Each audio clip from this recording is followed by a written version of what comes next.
Appreciate that, thanks. Yeah, so today we're going to talk about modern continuous delivery, but I called it a journey in 4 acts because I don't really care for it when a speaker gets up and says, you should do all these because I said so. What I'd rather do is show you a little bit of the history of why, at least in my organization, how we got to these things and why we do these things. Because sometimes that will help you say, well, we don't have that same problem, so I don't need to do that thing. Or, oh, okay, that makes sense, you know, et cetera. So that's the purpose. So the first 3 acts are going to be like the history, but that's going to be fairly quick, and then I'll get into the details. So who am I? I like small dogs. That's my Great Dane. He's a lap dog. I work for ThoughtWorks in the office of the CTO. Been here about 10 years, working mostly with our continuous delivery clients. I'm also a global organizer for DevOps Days, which is a conference series, non-for-profit, where the term DevOps came from. So I have strong feelings. I'm in denial about people using DevOps engineer as a job title, so we can fight about that later if you'd like. Okay, so Act 1. And much like, you know, when you go to a cinema, these are all based on true stories. I've taken some artistic license because of time and other things. But Act 1, a ThoughtWorks project in the UK in 2005. So at the time, you know, we were pretty confident that we knew everything there was to know about writing software, and we still are. We're still wrong, but we pretend to. But we had fairly recently, our chief scientist had signed the Agile Manifesto. We had defined continuous integration, not invented. People have been doing automated build and test for decades.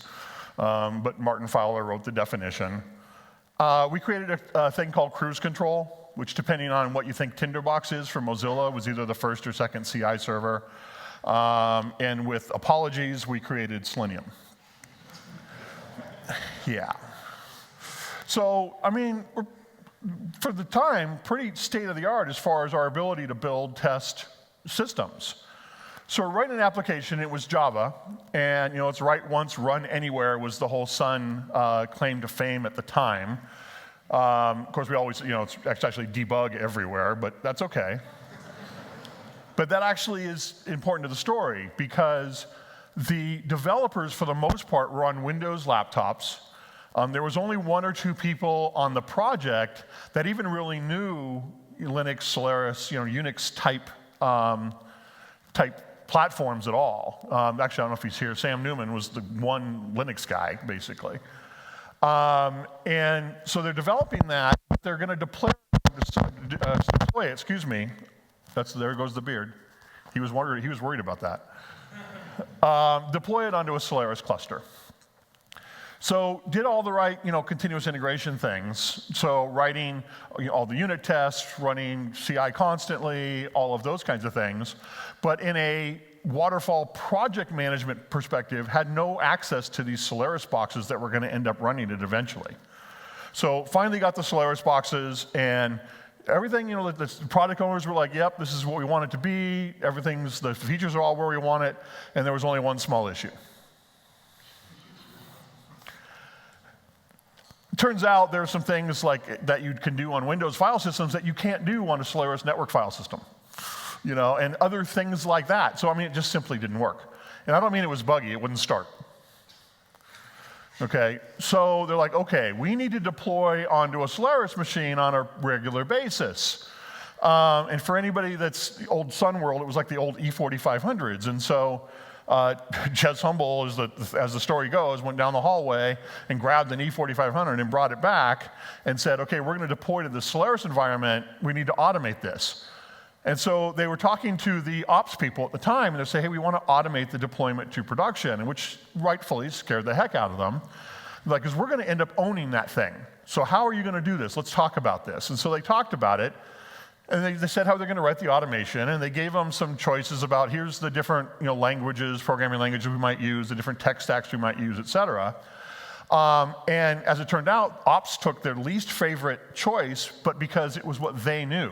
So they ended up writing a massive bash script called Conan the Deployer.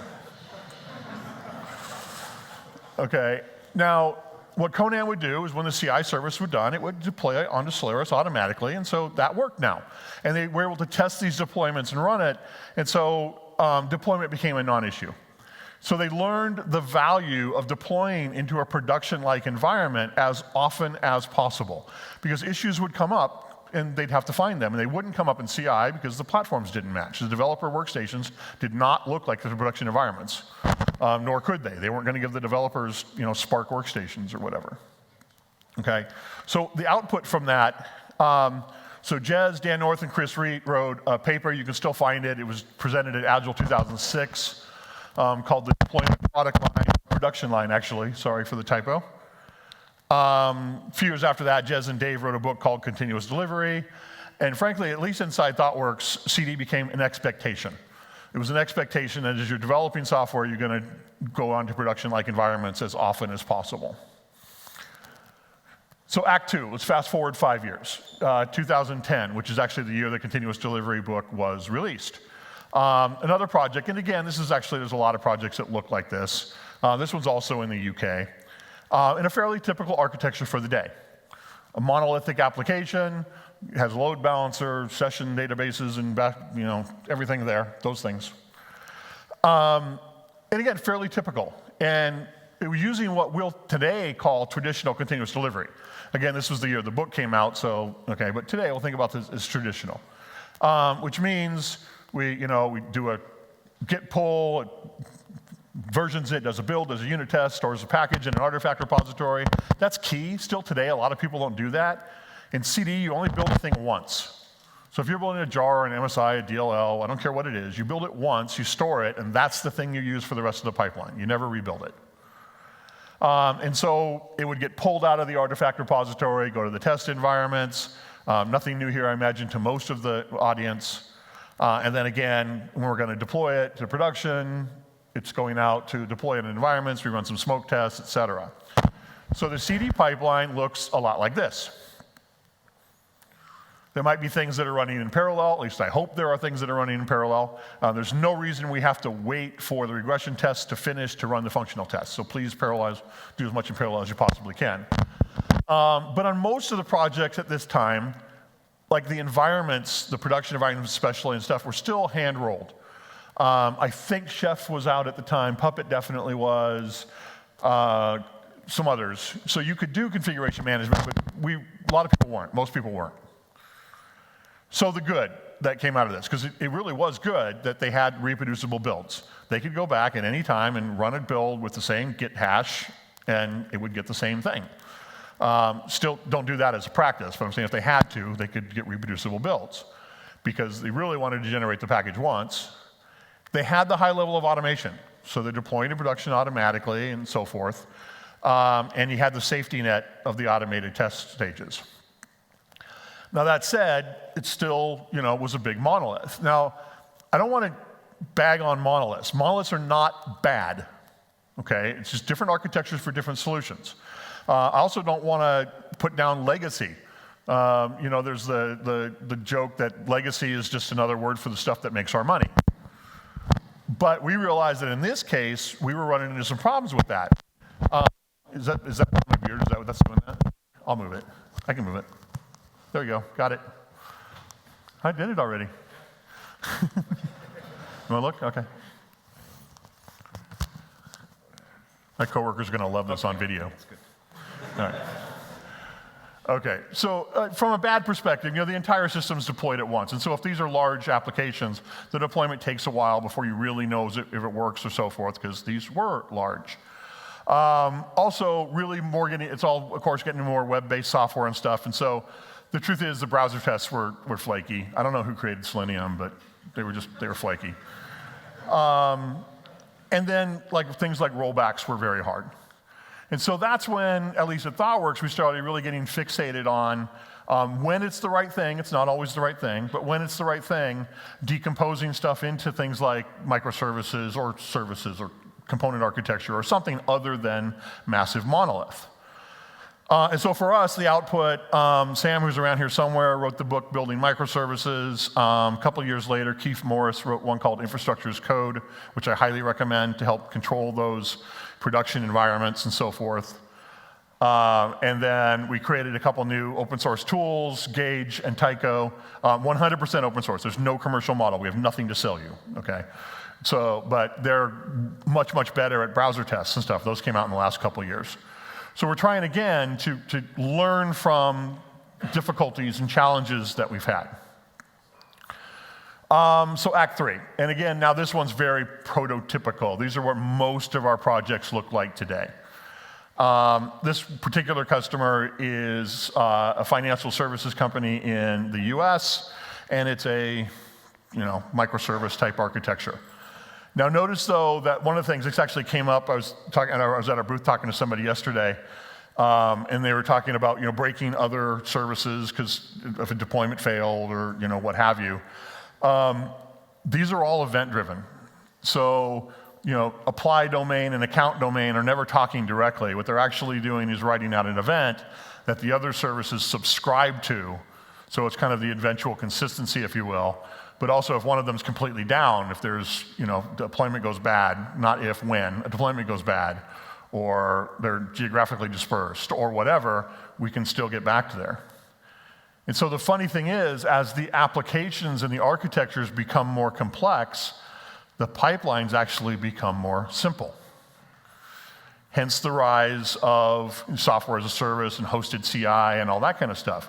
Because if you truly have a loosely coupled microservice, something, by definition, a microservice must be independently deployable. If you can only do 1.2 of this with 1.3 of that, not a microservice. If they're sharing a data backend, not a microservice. Okay, there might be a service and that might be the right thing for you, although I doubt it, but they're definitely not a microservice. If they're independently deployable, then the pipelines are simple now and faster. Okay, so let's get into the details of how some of this stuff gets enabled. I was talking to our chief strategy officer the other day, and he was saying that a lot of the calls that we get in North America, at least, at ThoughtWorks are, would you come help build my continuous delivery pipeline? And our answer is generally no. We'll help you come up with the solution that's going to support a CD pipeline, but you can't, taking bad stuff and putting a pipeline on it just makes faster bad stuff. Okay, so there's more to it. There's things that are required here to make these changes. One of the most painful and the most important is the structure. If you've ever taken like an Agile Fundamentals course or a Scrum course or whatever, you've seen these out there before. So you got the dev team and the QA team and the operations team, and they're handing things over the wall and so forth. The real problem here is a complete lack of visibility into the why and so forth. Jeff Smith gave a talk yesterday, but look up his talk from DevOps Day Chicago earlier in the year. It talks about the need for the operations team to understand how the company makes money. And a shocking number don't. Okay? Does anybody know what business McDonald's is in? Real estate. They lease the restaurants to the franchisees. They make nothing on hamburgers. They're a real estate company. So they're IT people, and people need to know that. Now, I'm going to take advantage of this. I'm going to say, if I turn this on and I go like this, renaming the operations team. Oops, I went forward too much. Renaming the operations team into a DevOps team does not fix this. Okay? DevOps is not the automation of other people's stuff. DevOps is everybody working together from end to end. If you're incredibly bored, if you go to my website, I wrote my own definition of DevOps, but because I'm just that egotistical. No, it's because there isn't one, it isn't a fixed one. But it's about people working together. It's not a team. So what we recommend generally, and Mick Kirsten from a company called TaskTop wrote a book about this, it's products over projects. It's the whole two-pizza team, and you build it, you run it, and et cetera. If we can break these things into small enough pieces, and it says service here, but again, it could be a different architecture, it could be components, whatever it is. But if I break these up into a thing that a team can own it, and by own it, I mean they're thinking of what to change, and they're getting paged when it breaks. The only time they don't own it anymore is when it gets decommissioned. Okay, they own it. That gives them the feedback and so forth. You build it, you run it from Amazon, when Werner Vogels gave that quote 14 years ago, everybody said, oh, it's because they want no ops and whatever. That wasn't why. They did that so that their teams were in closer communication with the customer. They would know if they changed a feature, sales went up or down. Okay, so it was continuous delivery before continuous delivery was a word, but it was for the customer and the business benefit. It wasn't to get ops out of the way. Okay, so a little bit about the events and why we do that. So without events, and GOTO is a technical conference, so I'm going to go through this fast because I think probably going to be overview for most, but I'll be right outside the door for the next 2 days if anyone wants to go deeper. Basically, you have a user, they do the user service. So let's say they change their address. And that has to, let's pretend this is an insurance company. That has to tell the quote service, okay, they moved from Berlin to Munich, and so the prices are different, and so their prices changed for their auto insurance. We need to update this. What happens then if this user service is talking directly to the quote service, anytime I want to do a new service, I have to code that specially, and et cetera. And it gets really hard to tell what's going on and so forth, and it gets really hard to keep up with how many people, okay, if I change this, how many people are going to break, et cetera. And there's ways around that with well-versioned APIs. But what the event notification does is it allows us to create new services without bothering the user service people. If what user service does is well-defined, and I know that they're going to put out events for any time they make an add, update, change, whatever it is, I can subscribe to that feed with my new service and do with that data what I'd like. And we have a thing called contract testing that says, to make sure they don't change the event structure and, et cetera. There's all kinds of ways to solve this. But this is why we do it. It makes it so it's easier to create and delete and remove and change new things without breaking the original thing and without having to have those 30-person meetings that nobody really knows why they're there. So let's talk about the process a little bit. So in continuous delivery, it's a big circle here. And I probably should point out, I don't think it's in the slide here, continuous delivery and continuous deployment are often used interchangeably, and they really should not be. Continuous delivery is the ability to deploy on demand. The ability to say, I can log into a system right now, not 30 minutes from now after notifying the security team, but right now, click a button and it deploys to production. Continuous deployment is that every time the tests pass, it goes to production. Okay, in my opinion, the level of testing, the level of automation, the level of rigor is exactly the same. It's just different in business model. So like if you're Adobe and you give me a new version of Photoshop 3 times a day, I'm going to get very angry with you. Okay, so they don't do continuous deployment. They do continuous delivery, they keep it deployable. Okay, so let's talk about this. So build, I mentioned we build the artifact once. There's now a new build artifact though, and it's the Docker tag. It's no longer the actual binary. And so I'm not passing the thing around anymore, I'm passing around a description of the thing. So what that does for me is when I go through my pipeline, the pipeline starts to look a little bit like this. So the version control goes off, and then the CI server picks it up and does its build test and publishes the image. Now it's sticking the image into a registry. So this is the actual image, whatever size the image is. But then when I say to staging, okay, deploy to staging, I don't pass the image. I pass the version of the image so that it knows what to grab and so forth. Now be very careful here with state, okay? Especially in the version with all the hosted CI and et cetera. I was talking to somebody today that had a very large Docker image. And because they're using disposable build agents, which is a recommended practice normally, there's none of the earlier layers, there's no caching of the image. So every stage that it had to run had to pull down this entire large image every time. And so their pipeline got very slow. And so think about this, like if you're using, pick your cloud provider's public registry, and then their Kubernetes service, and you're pulling things, yes, they're both, name your provider, but they're probably not on the same local area network, really.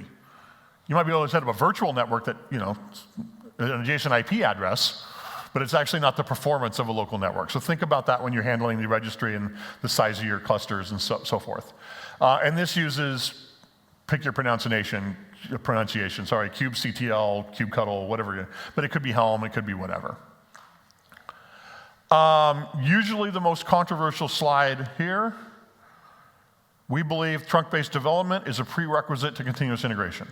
If you're doing long-lived feature branches, you are not doing CI. You might be doing automated build and test, okay? And by the way, in distributed version control systems, obviously the first thing we do is create a local branch, but we're talking about merging it back to master trunk, whatever you want to call it, at least once a day. And we might pull off release branches and cherry pick for hot fixes and so forth. But what's in the CI, what's going to get clicked, what's going to deploy to production when I push the button is master, okay? And we can have long conversations about this one later if you'd like. Now, the thing is, in order to do this, you also have to do other things because your features aren't always done in one day. So that's where things like feature toggles come in. So when first thing you do when you're starting a new feature in a continuous delivery environment is you write a toggle that turns the feature off. And you write the code, and your CI server is testing it with the feature on, and when you go to production, okay, I purposely, this is on martinfowler.com, and there's references, I have a thing at the end with all the URLs. I purposely chose the version he wrote in 2010. So this is not new. There's actually vendors now that do this software as a service. And Pete Hodgson updated it in 2017. But the idea here is that we want our master or our trunk to always be deployable. Doesn't mean we're necessarily going to deploy it, but if we get a security problem or compliance or something, we need to be able to react. Okay, so how is testing different? So we used to talk a lot about the test pyramid, and a lot of people are saying test pyramid's dead. I don't think it's dead. I think it just got more complex.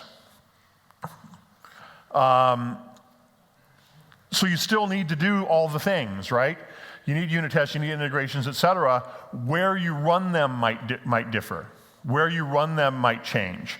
But you still need things like, people are like, oh, I don't need end-to-end tests anymore. I love end-to-end tests. If I'm designing your pipeline, they're probably before, many, like the functional tests. Run some unit tests, I get an installer, I'm gonna run 6 or 7, not more than that, end-to-end tests to make sure someone can still buy something. If they can't, what's the point of running 3,000 functional tests? Okay, so they're still really powerful. And you're gonna end up testing in production.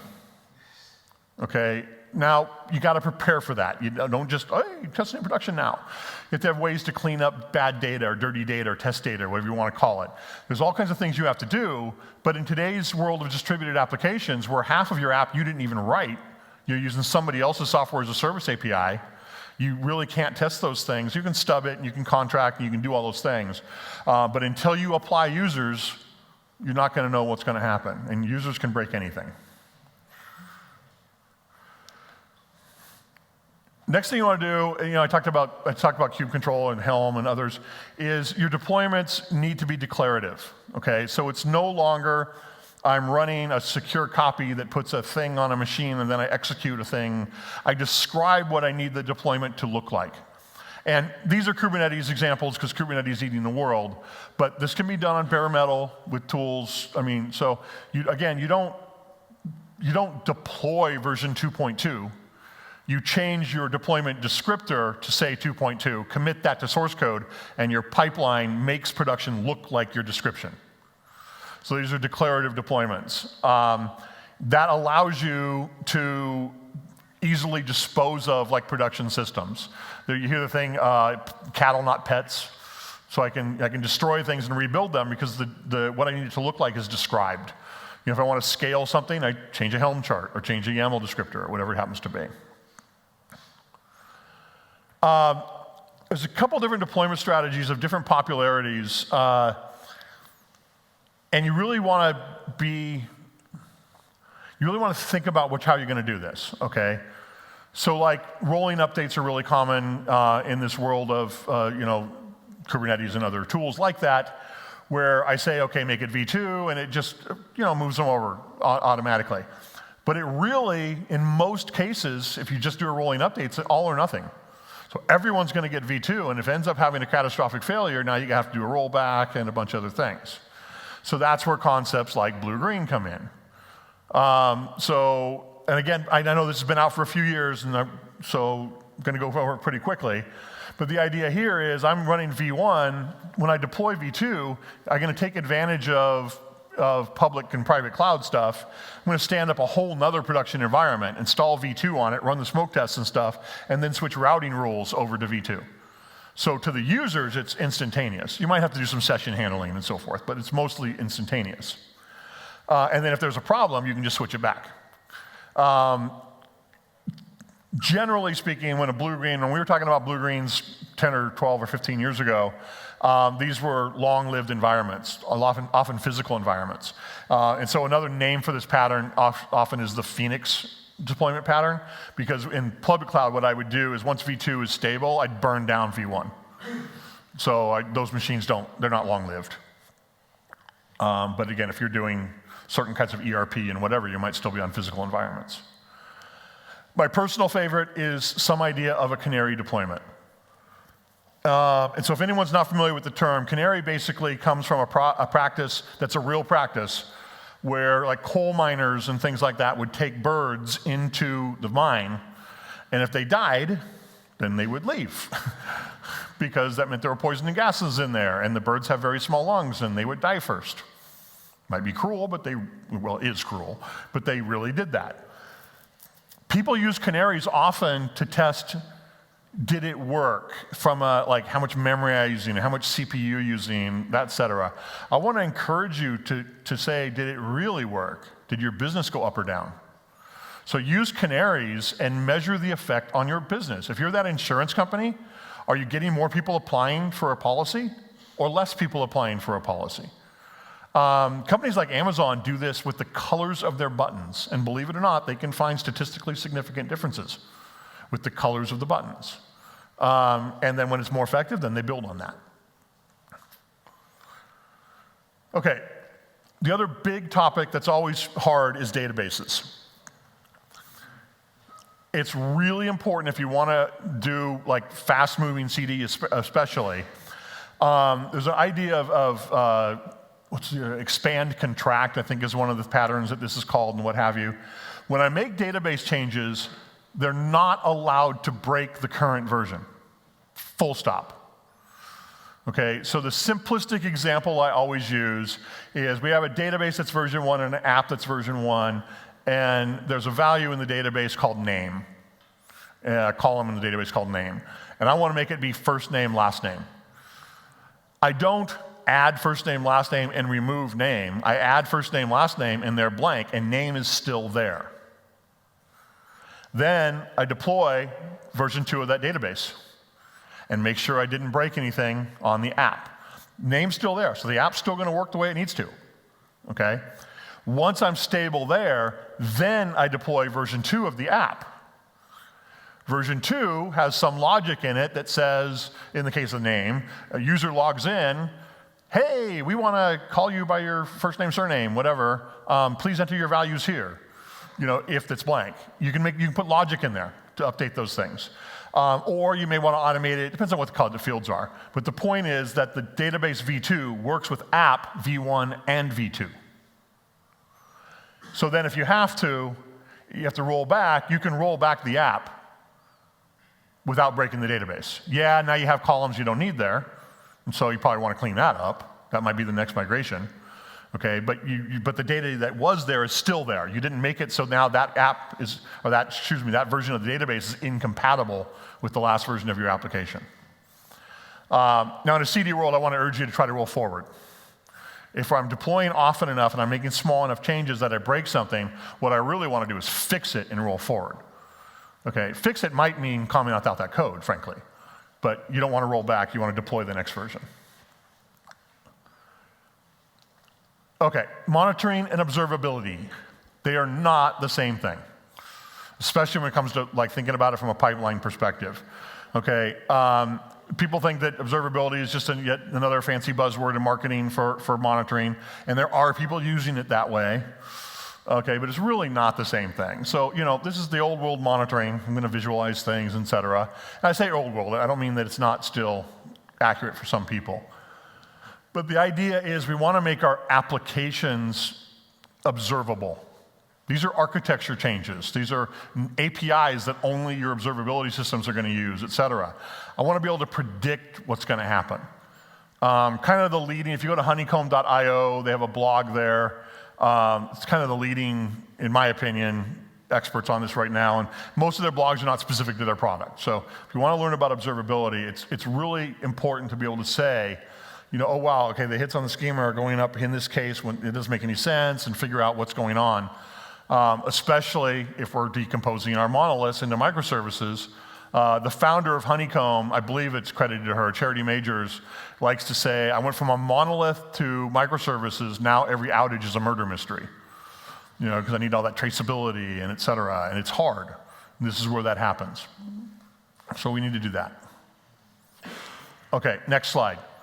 On my 5 little things there, where was security? So do I put security before develop or after test or before deploy? Anybody gonna guess? No? I know it's cliche.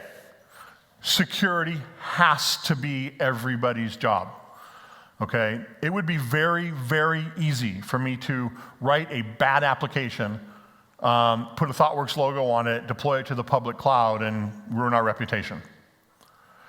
Everybody has to be thinking about this.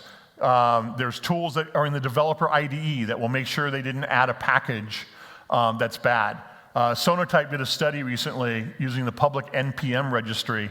52%, more than half of the packages pulled off of the public NPM registry have known critical vulnerabilities. And people aren't checking to see that there's a newer version available or that kind of thing. There's free tools to check in your CI system. Used if it's Ruby, it's Brakeman. There's lots of tools out there that'll say, yeah, no, I'm not even going to run CI on this because no. And so it has to be thought about that. When there's testing and stuff, you're not going to get rid of, please don't get rid of, the security expert that's going to sit in a dark room and hack. You're never going to replace that person's mind. And so you still need people doing those things, but there's a lot that we can automate now. We can automate compliance checks and make sure somebody didn't open up a port they weren't supposed to. All those things need to be throughout.